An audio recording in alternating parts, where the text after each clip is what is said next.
plácnem a trošičku si nakradem z tohohle města na severu Čech. Místo, až zastaví se dech. A Ústí, ty si to Ústí nad Labem, kde líchám ti ost. A z blbostí jsou základem demolice, nenesoucí žádnou ztrátu, bylo by odstřelení magistrátu. Ani mi nevadí ten smog a výpary z chemičky, spíš divný fontán. Tíče a drahý lavičky, co sedějí v městském parku, na pevnou přibydlí k zemi pro jistotu, aby nebyly odcizeny. Jen na tě vezmou a odnesou je sakra daleko.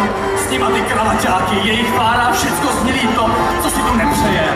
Co degraduje městu tvář, aspoň tak z procenta mohl zase vrátit jeho zašluza.